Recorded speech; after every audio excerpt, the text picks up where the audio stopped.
Hello friends, मेरा नाम है संदीप कुमार गौर और हम डिस्कस कर रहे हैं डिस्क्रीट मैथमेटिक्स पर। इससे पहले वाली वीडियो में हमने डिस्कस किया हुआ था कि हेज डायग्राम को किस तरह से रिप्रेजेंट किया जाता है।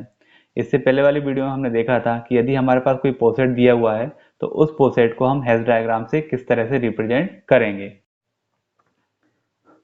दोस्तों, आज का वीडियो भी हेज डायग्राम पर ही आधारित है, लेकिन इसमें हम दो नए कंसेप्ट देखने वाले हैं। पहला कंसेप्ट तो हम ये देखने वाले हैं कि किसी भी दिए गए डायरेक्टेड ग्राफ को हेज डायग्राम में किस तरह से कन्वर्ट करते हैं, और दूसरा कंसेप्ट हम ये देखने वाले हैं कि यदि हमको हेज डायग्राम दिया हुआ है तो उससे किस तरह से हम रिलेशन फाइंड आउट करेंगे। तो आइए पहला शुरू करते हैं हम पहला कंसेप्ट। इसमें हम देखेंगे hedge diagram from directed graph of a partial order relation. तो इसमें क्या होगा, सबसे पहले हम शुरुआत करेंगे हमारे डायरेक्टेड ग्राफ से। जो भी हमको डायरेक्टेड ग्राफ दिया रहेगा उससे हमको हमारा स्टार्ट करना है।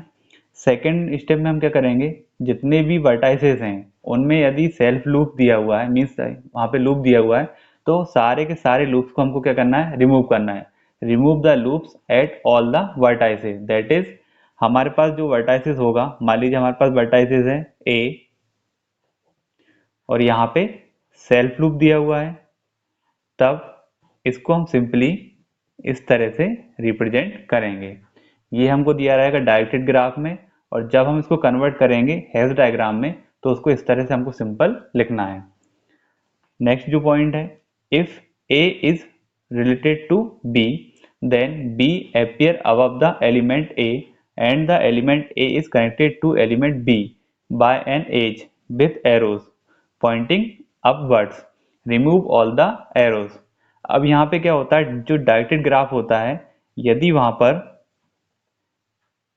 दो एलिमेंट आपस में रिलेटेड हैं, जैसे मान लीजिए कोई एलिमेंट है ए और कोई एलिमेंट है बी, ये आपस में रिलेटेड हैं, तब इस तरह से इनको बताया रहेगा। यहाँ पे एक एरो रहेगा जो पॉइंटिंग करेगा कि ए का रिलेशन किससे है, बी से है।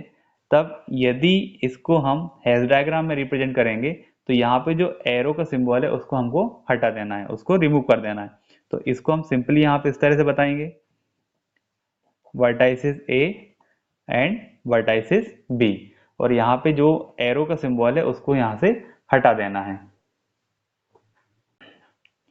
फोर्थ पॉइंट है, remove all edges whose existence is implied by the transitive property ARB and BRC that implies ARC। तो यहाँ पे क्या है, मान लीजिए हमारे पास कोई डायरेक्टेड ग्राफ है और डायरेक्टेड ग्राफ में कुछ इस तरह से है कि यहाँ पे A वर्टाइसेस है, A वर्टाइसेस का रिलेशन B वर्टाइसेस से है और B वर्टाइसेस का रिलेशन C से है, और यहाँ पे ट्रांजिटिविटी रोल भी है। ए का रिलेशन बी से, बी का सी से है, इसका मतलब ए का किससे होगा, सी से होगा। तो यहाँ पे ये ट्रांजिटिव प्रॉपर्टी है। लेकिन जब आप इसको हेज डायग्राम में रिप्रेजेंट करेंगे तो जो ट्रांजिटिव प्रॉपर्टी है उसको आपको रिमूव करना है। तो हम यहाँ पे क्या लिखेंगे, सिंपली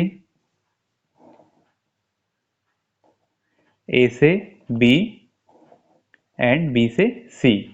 इसके पहले वाले पॉइंट में हमने क्या देखा है, जो एरो का सिंबल है उसको भी हमको हटाना है, तो यहाँ पे जो एरो का सिंबल है वो भी हमको हटा देना है, और जो ट्रांजिटिव वाला है उसको भी यहाँ से हटा देना है। तो यदि इस तरह से आपको यहाँ पे डायरेक्ट ग्राफ में दिया रहता है तो सिंपली आपको क्या लिखना है, ए से बी, बी से सी। ए से सी की जो एज है उसको यहाँ से रिमूव करना है।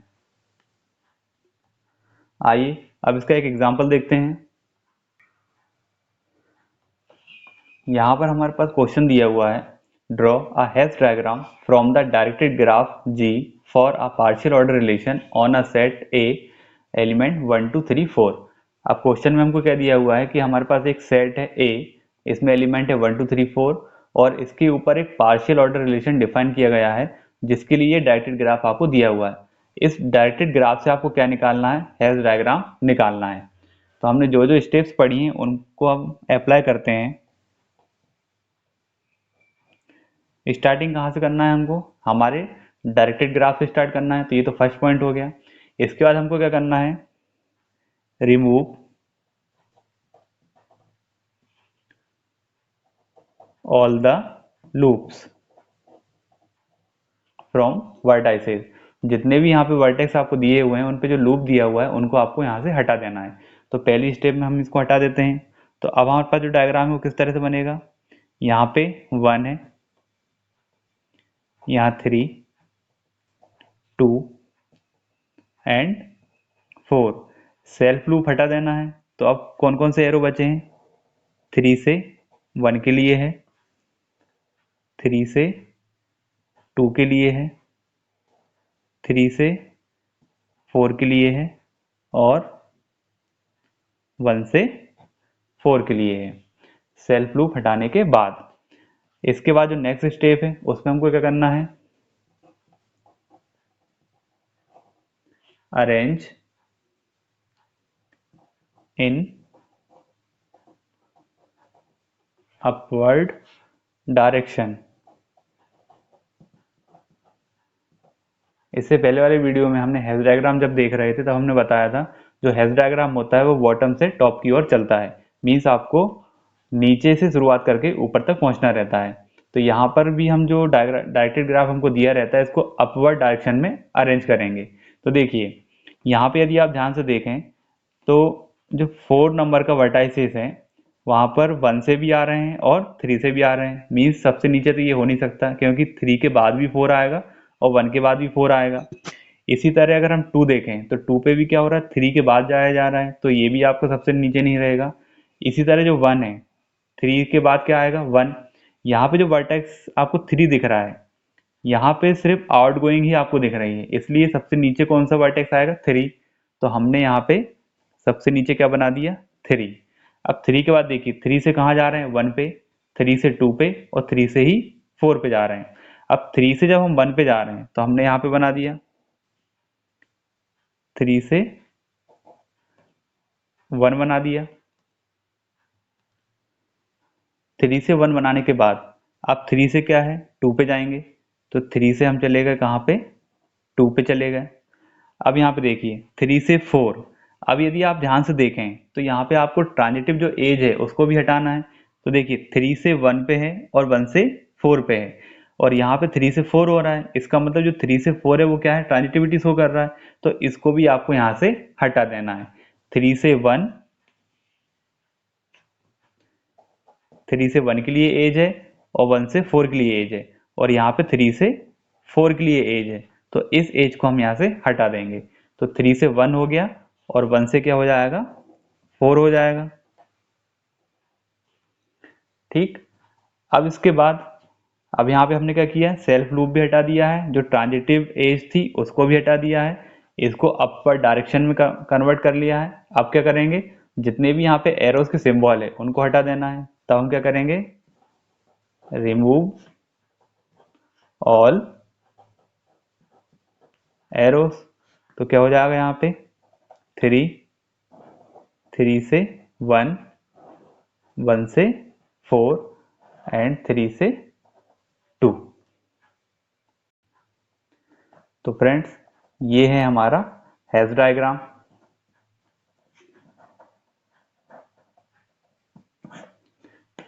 किस के लिए? डायरेक्टेड ग्राफ जी के लिए। तो यदि आपको कोई डायरेक्टेड ग्राफ दिया हुआ है और उसको आपको हेल्थ डायग्राम में कन्वर्ट करना है तो कुछ इन स्टेप्स को आपको फॉलो करना है। सबसे पहले आपको क्या करना है?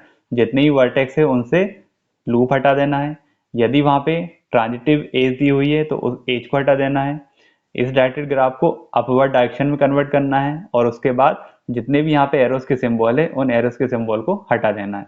तो सिंपली आपका डायरेक्टेड ग्राफ से हेल्थ डायग्राम में कन्वर्ट हो जाएगा। आइए अब डिस्कस करते हैं दूसरे कंसेप्ट पर। यहाँ पर हम क्वेश्चन दिया हुआ है, describe the order pairs in the relation determined by the Hess diagram of a poset A relation on the set A 1 2 3 4। इससे पहले वाली वीडियो में हमने डिस्कस किया था कि यहाँ पे ये जो सिंबल होता है ये लेस देन और इक्वल का सिंबल नहीं होता है, ये किसी रिलेशन को रिप्रेजेंट करता है। तो यहाँ पे भी ये किसी रिलेशन को रिप्रेजेंट कर रहा है। अब यहाँ पे क्या दिया हुआ है? यहाँ पे ये दिया कि हमारे पास एक सेट है ए और इसमें एलिमेंट है 1 2 3 4 और वहाँ पे कोई पोसेट डिफाइन किया गया है। तो हमको ये बताना है कि इसमें कितने ऑर्डर पेयर शामिल होंगे, और इसके लिए जो हेस डायग्राम है कुछ इस तरह से दिया हुआ है।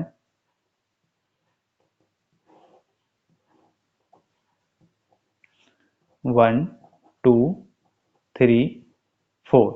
अब इस हैश डायग्राम के लिए आपको बताना है कि जो रिलेशन होगा उसमें कितने ऑर्डर पेयर्स आएंगे। तो अब इस डायग्राम को देखकर आपको बताना है, ठीक है। तो आइए सॉल्व करते हैं। देखिए, इससे पहले वाले वीडियो हमने डिस्कस किया है कि जो पोसेट होता है उसका मतलब क्या होता है कि वो पार्शियल ऑर्डर रिलेशन से निकल कर आता है, मींस सेट और रिलेशन का जो ऑर्डर पेयर है वो क्या कहलाता है, पोसेट कहलाता है। और जो पार्शियल ऑर्डर रिलेशन होता है वहां पे कौन कौन सी प्रॉपर्टी शो करता है, रिफ्लेक्सिव, एंटीसिमेट्रिक और ट्रांजिटिव। रिफ्लेक्सिव यदि शो करता है इसका मतलब जितने भी एलिमेंट है उनका स्वयं के साथ रिलेशन होता है। तो यहाँ पे सबसे पहले हम क्या ऐड करेंगे, ऐड रिफ्लेक्सिव पेयर। यदि कोई रिलेशन पार्शियल ऑर्डर रिलेशन है तो वहां पे रिफ्लेक्सिव पेयर जरूर होंगे। तो रिफ्लेक्सिव पेयर क्या क्या हो जाएगा, 1 1, 2 2, 3 3 एंड 4 4। अब इसके बाद हम देखते हैं इस डायग्राम से कौन कौन से ऑर्डर पेयर निकल कर आ सकते हैं। तो सेकंड हम क्या देखते हैं, order pair from upward direction. Upward क्यों देखा हमने, क्योंकि जो हेड डायग्राम होता है वो हमेशा बॉटम टू टॉप जाता है, तो आपको हमेशा अपवर्ड डायरेक्शन ही देखना है। तब अपवर्ड डायरेक्शन के अकॉर्डिंग क्या होगा, 1 का रिलेशन किससे है, 3 से, 1 का रिलेशन 3 से, 2 का रिलेशन 3 से एंड 3 का रिलेशन 4 से। तो ये तो हो गया हमारा हेल्थ डायग्राम के द्वारा। अब इसके अलावा देखते हैं ट्रांजिटिव प्रॉपर्टी। रिफ्लेक्सिव हो गया, ट्रांजिटिव भी देखना है क्योंकि partial order relation transitive property को भी शो करता है। Add transitive pair.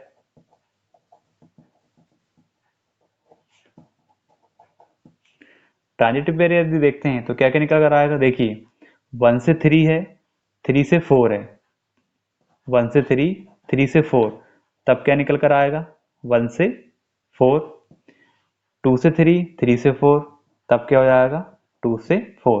तो इतने ऑर्डर्ड पेयर हमारे पास निकल कर आए हैं। अब हम इनको कंबाइन करके लिख देते हैं, तब क्या होगा, then ordered pairs in the